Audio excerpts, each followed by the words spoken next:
Hello and welcome to Mr. Valentin's YouTube video for Romeo and Juliet Act 3.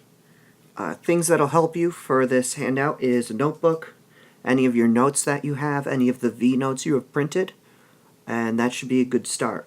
If you have your text with you, that's also helpful, just to follow along and maybe highlight specific passages that I point out. Otherwise, just listen and see what we come up with today. So as always, we're going to start with literary terms. We just left the complication of our story. Remember, the complication were the events leading to the climax. And that was the all of Act 2. We've moved through the complication. We are at the climax of the story. All right. The climax is categorized as the highest point of action.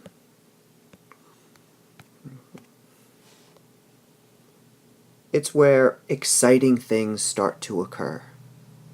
This is a good time to remind ourselves that a lot of internal conflict has been occurring.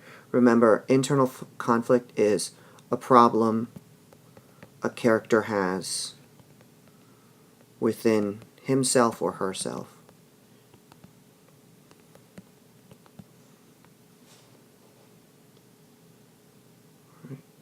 So far in our story, we've seen Romeo have a lot of internal conflict. But in this act, we're going to see Juliet have a lot of this internal conflict. External conflict we will also see. Remember, external conflict is a problem with some outside force. So, an example of this would be fighting with somebody physically. It could be the weather. It could even be being angry at like a godlike or deity figure.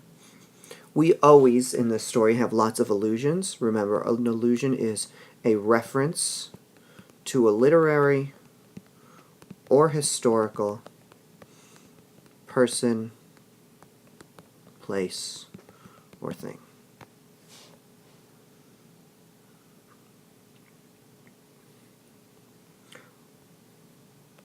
For the first time, we come across what's known as an aubade, all right, sometimes referred to as a dawn song. An aubade is a poem about lovers reluctantly separating after a night together, usually of courtly love. All right, so a poem about lovers separating after a night of courtly love, of course. We'll see a lot of exile in our story. We'll hear this term banished, all right? Banished from one's homeland by authoritative decree.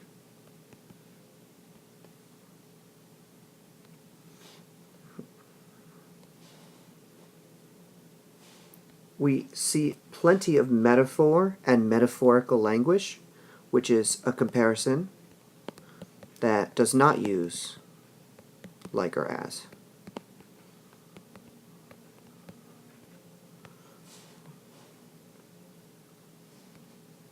We'll see the use of an epithalamium. An epithalamium is a poem or song to celebrate a wedding.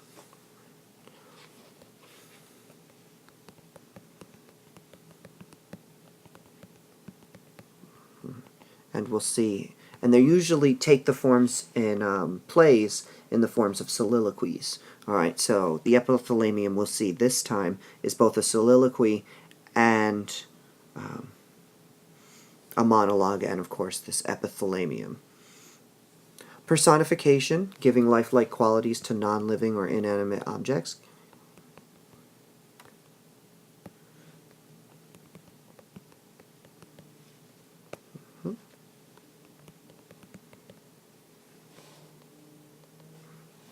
Change that to non-living, not non-loving. Non-living things. Alrighty. We'll see, of course, plenty use of hyperbole, which is exaggeration.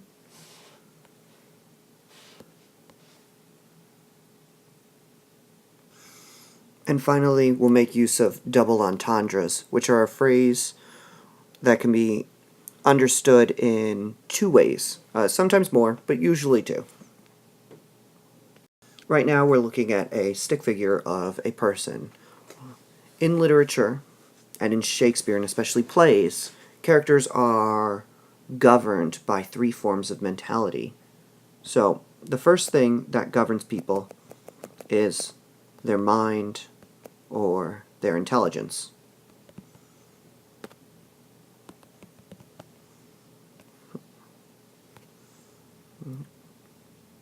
The second thing that governs people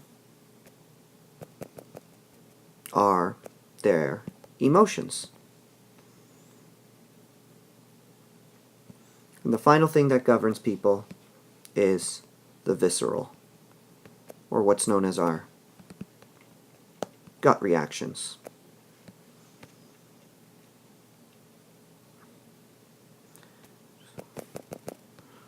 So these are the three things that compose people. All right, back there. Okay. So, for example, a mindful or thoughtful character in Romeo and Juliet would be a character like Friar Lawrence, or maybe the Prince. These characters think first and act secondary. All right, they're very thoughtful characters. An emotional character would be Romeo. Romeo just constantly is emotionally distraught. And today we will see a visceral character, and we've seen him act slightly visceral before, a character like Tybalt, who acts first and thinks later, all right, where he wants to fight with Romeo at the dinner party,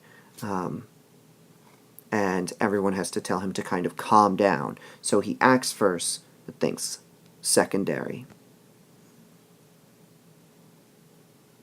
So Act 3, Scene 1 begins. We're introduced to a whole bunch of slew of characters that we've already met before, and it's Benvolio and Mercutio kind of talking about Tybalt, and talking about wanting to get into a fight and wanting to quarrel.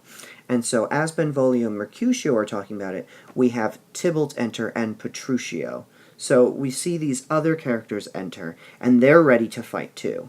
So all this is leading up to bigger, more distraught, climatic action.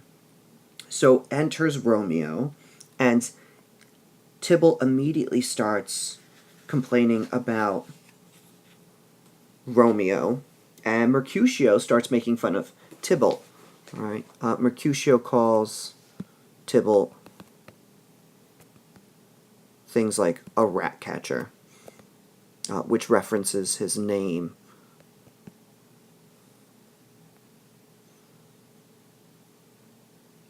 Because his name, it means like the king of cats. So it's a good way to get him antagonized.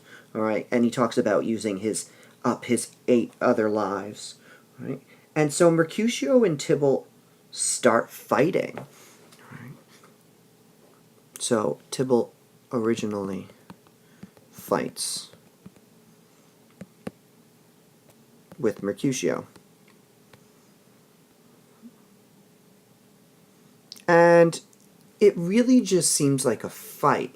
It doesn't seem like it's going to escalate beyond just, showing prowess, using their swords. It doesn't look like it's going to develop much. And then Romeo tries to break up the fight. And in this moment, Tybalt stabs Mercutio under Romeo's arm. All right, so Tybalt, almost accidentally it appears, kills Mercutio. And Mercutio should be upset at Tybalt.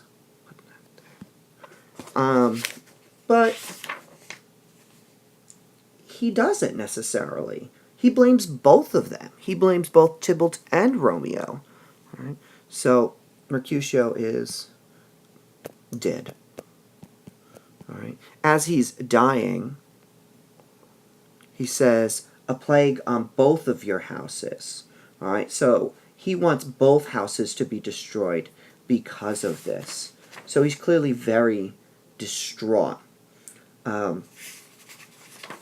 Romeo kind of reflects for a moment quietly to himself. He says, "This gentleman, the prince's near ally, my very friend, hath got this mortal hurt in my behalf, all right? It's my fault that Mercutio was hurt, my reputation stained with Tybalt's slander. Tybalt, that in hour hath been my cousin. O sweet Juliet, thy beauty hath made me effeminate, and in my temper softened valor's steel." So Romeo, all right, in declaring his love to Juliet, says that he feels effeminate, that it makes him feel wimpy and girly. And so he has to prove himself. So when Tybalt re-enters the picture, they both start fighting. And Romeo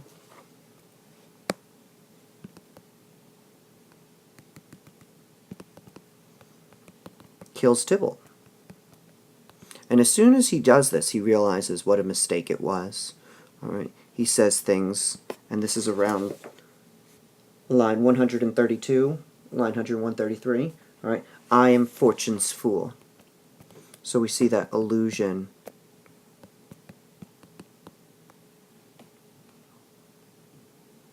to fortune. All right. Sometimes fortune's good. In this instance, fortune is bad. And so the citizens start pouring out, and people are arguing and yelling, and the prince comes out, and Benvolio kind of summarizes the scene.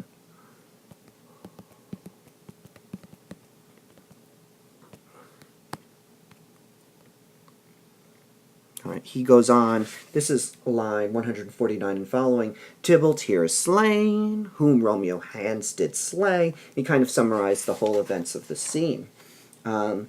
And so Montague comes in and he says on line 182 and following, "His fault concludes but what the law should end."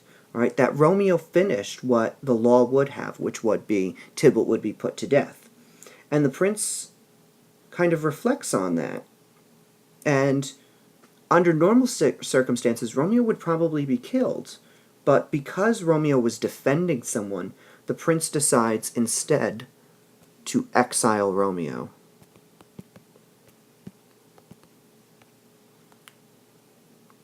And so this becomes the major plot point for the remainder of the scene, or the remainder of the act. Act 3, Scene 2. I like this kind of picture of Juliet on the right-hand side. She just seems so graceful under those lights on her bed. She enters alone on stage, which would normally indicate, of course, a soliloquy. But in this instance, all right, it is a soliloquy, but more appropriately, it's an epithalamium. If you have the Mario Degani Barnes & Noble Shakespeare, it gives you a note on page 196 of what an epithalamium is. Juliet's soliloquy takes the form of an epithalamium, a poem or song to celebrate a wedding. Impatient for the arrival of darkness that will bring Romeo to her bed, Juliet alludes to the classic myth of Phaeton, son of the sun god Phoebus Apollo. Disregarding his father's warnings, Phaeton drove the chariot that pulled the sun through the sky. All right? So, and it goes on, so on and so forth, explaining what these allusions mean. All right, so her epithalamium is full of allusions, all right, kind of warning her that what she's doing, and she's acknowledging that she's not doing something smart. We see a lot of metaphorical language. She talks about her own maidenhead, her virginity.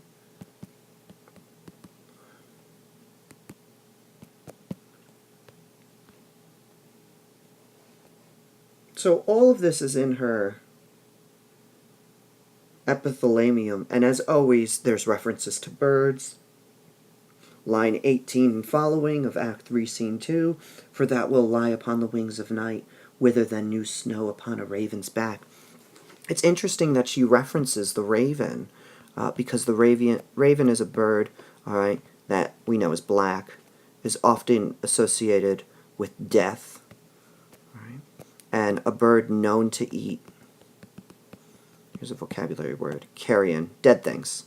All right, so when she alludes to him, that should raise a signal because ravens are not known as like pleasant kind of birds. And then in her next line, it's kind of violent towards Romeo. Line 21 and following, she says, "Give me my Romeo, and when I shall die, take him and cut him out in little stars."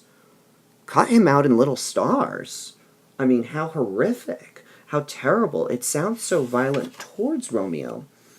So the nurse enters with cords, which are like the rope ladder that she was going to use to allow Romeo to enter. And the nurse comes in, doesn't indicate what happened in the previous scene, and just says, "He's dead, he's dead." And that's it. Gives no other clue. So Juliet, being young, being unaware, and since the nurse isn't revealing enough, right, thinks it's Romeo. All right, because she says, this is line 38 and following, "Ah, we're day, he's dead, he's dead, he's dead. We are undone, lady. We are undone, alack the day, he's gone, he's killed, he's dead." And Juliet says, "Can heaven be so envious? Can heaven be so spiteful?" And the nurse goes on to say, "Romeo can, thou heaven cannot. Oh, Romeo, Romeo, whoever would have thought it, Romeo." So the nurse kind of clues to Juliet that Romeo is dead, even though we know it's Tybalt. So it seems almost borderline comedic because of this kind of misnomer, this miscommunication. But of course, the topic is so serious that it doesn't lend itself. So Juliet is very upset. She says, "Oh, break my heart." This is line 58. "Poor bank rout, break at once. To prison eyes ne'er look on liberty. Vile earth to earth resign, and motion here, and thou and Romeo press one heavy bier." All right, so she's just mourning. And the nurse says, "Oh, Tybalt, Tybalt, the best friend I had. Oh, courteous Tybalt, honest gentleman, that ever I should live to see thee dead." And Juliet now thinks that not only is Romeo dead, now she thinks Tybalt is dead, which he is. So the nurse is very poor at explaining what is actually happening. And so finally, she clarifies that Romeo is not dead. Romeo is simply banished. Back then, banished would be pronounced banished, to give a three-syllable kind of pronunciation. And the nurse starts talking bad about Romeo. She says, line 91, "Shame come to Romeo." All right, she's angry at Romeo for killing Tybalt. And Juliet's response is, "Blistered be thy tongue for such a wish." All right, "How dare you talk bad about my husband?" All right, "Shall I speak ill of him that is my husband? Ah, poor my lord, what tongue shall smooth thy name?" All right, "That villain cousin would have killed my husband." So Juliet defends Romeo no matter what. And she's heartbroken at the idea that Romeo is banished. And at the end here, Juliet has a very famous quote where she says, "Death, not Romeo, take my maiden head." So it sounds like that Juliet is married to death, as it were. And that's an important kind of theme to connect, all right? It's obviously foreshadowing the end of the play, all right? So we might just want to add, all right, that Juliet is married to death. And so the question is, if Juliet's married to death, what is Romeo married to? And we find out immediately in the next scene. Act 3, Scene 3 is between Friar Lawrence and Romeo, and the nurse later comes in. All right, and Friar Lawrence starts the scene. Act 3, Scene 3, line 1. "Romeo, come forth, thou fearful man. Affliction is enamored of thy parts, and thou art wedded to calamity." All right, so Friar Lawrence says, all right, that Romeo is married to calamity.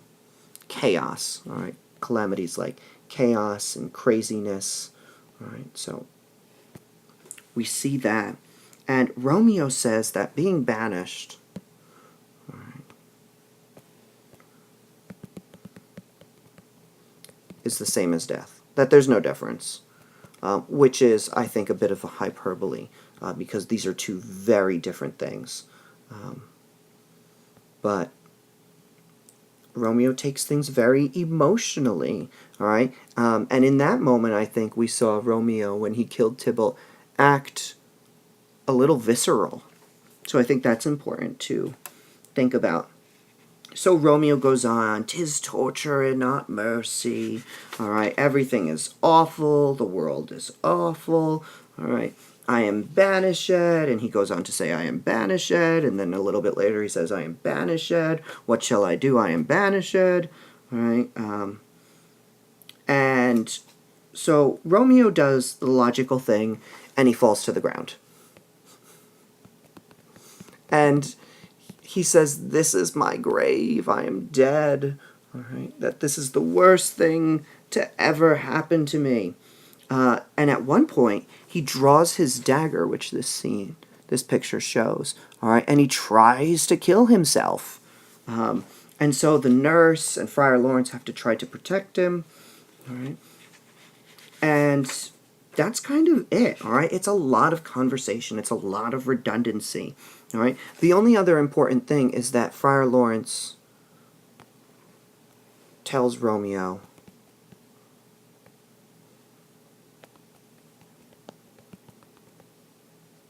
that he's going to Mantua.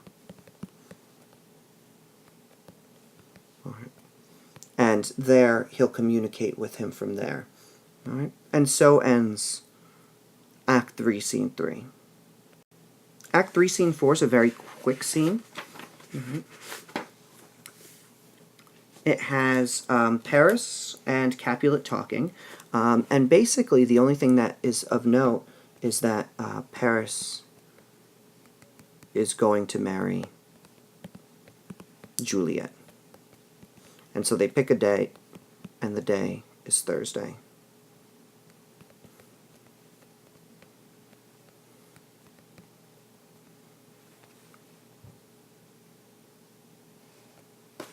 And that's kind of it. Yeah, that's really just about it. Otherwise, Capulet's kind of talking about how Juliet is in mourning over Tybalt. But what Capulet doesn't know, not yet anyway, is that Juliet is really mourning about Romeo's banishment. So, Act 5, Scene 5, all right, we get a lot of this overt, kind of beautiful bird imagery. All right, their language is very poetic, and their language forms what's known as explained earlier, the Aubade. Right, that dawn song, the poem about lovers reluctantly separating after a night of courtly love. All right, so just in general, both of them have this Aubade that forms. So the nightingale image is kind of a beautiful image on one hand, but on another, it's this kind of creepy image. I was looking for the actual full story so I could give you a little more, but the story is Persephone's nightingale transformation story. And in the story, it's this disturbing, famous story about this nightingale, this character who's turned into a nightingale after her brother kind of assaults her. So, on one instance, we have a beautiful image of the nightingale, and in another, we have this terrible, terrible image. So, they separate Romeo and Juliet, and Juliet says, "Oh, fortune, fortune, all men call thee fickle." So that's on line 59 and following. So we see that, again, that allusion to fortune, which felt so great before and is now being so rotten.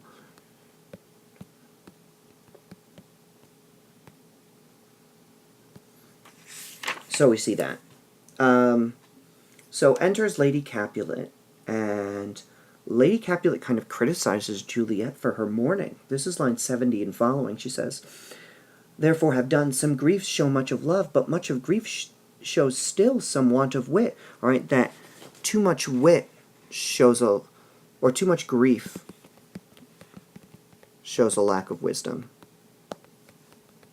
That Juliet looks pathetic because she's mourning. So Lady Capulet kind of criticizes her, and we see a couple double entendres that Juliet says to Lady Capulet. One of my favorites is,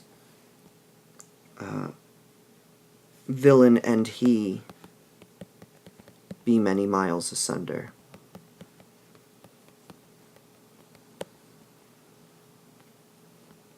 So in this saying, she's talking to Lady Capulet, and Lady Capulet says, "That same villain Romeo," and Juliet responds, "Villain and he be many miles asunder." So in one instance, she's saying that villain Romeo and he be many miles asunder, that I hope Romeo is far away from here because he's terrible. But in another instance, and what she truly means is probably villain and he be many miles asunder, that villain and Romeo be many miles apart, that Romeo is far from being a villain. So we see this really good double entendre. She has another really great double entendre where she says, "I never shall be satisfied with Romeo."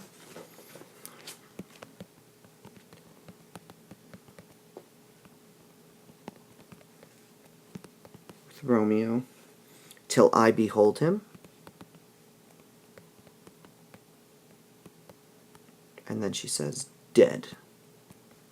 And then goes on to say, "Is my poor heart." So this, I think, is one of the best examples of double entendres. So Juliet in one instance is saying, "I never shall be satisfied with Romeo till I behold him dead." All right, that she won't be satisfied with Romeo until he's killed. All right, so she's appeasing her mother in this instance. But in another instance, she's saying, "I never shall be satisfied with Romeo till I behold him, until I can hold him." All right, if not, then dead is my poor heart, that I'm sad without him. So we see these double entendres. And so Juliet, after Lady Capulet talks of the marriage to County Paris, Juliet loses it, and she says, "No." Line 120 and following. "And then I swear it shall be Romeo, whom you know I hate rather than Paris." All right. So she admits that she's in love with Romeo, and Capulet enters. And so Lady Capulet says, "Here comes your father. Tell him so yourself, and see how he will take it at your hands." And so Juliet reluctantly admits that she is in love with Romeo.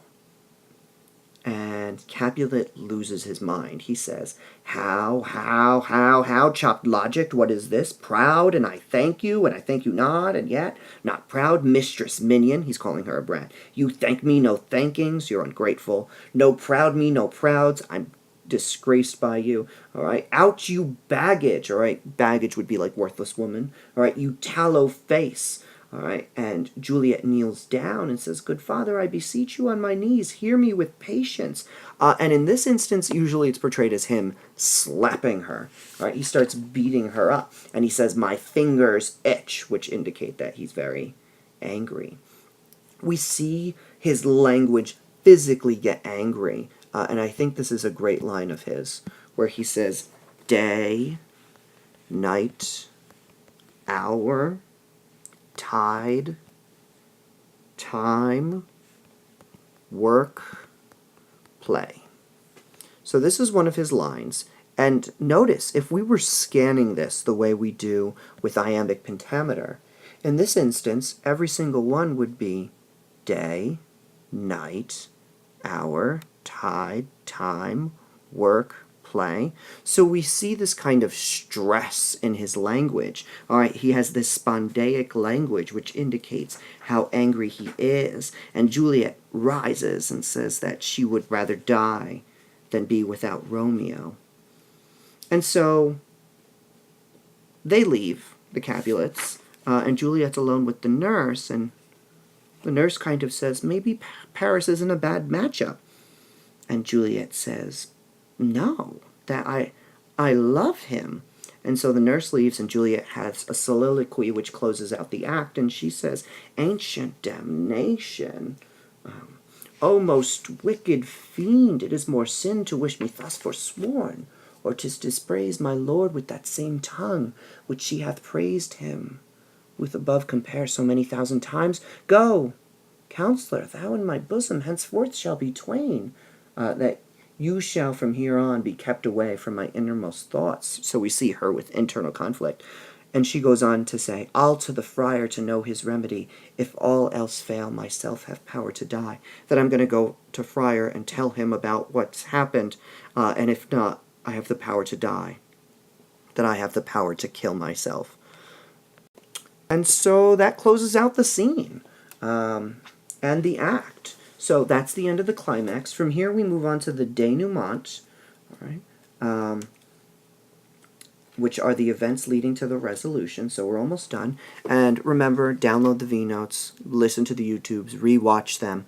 All right. And if there's any questions bother me, drop me a line, like my videos, send me a comment, anything. All right. Get my attention. And then that's that. So thanks for listening, and hope that you found this very helpful.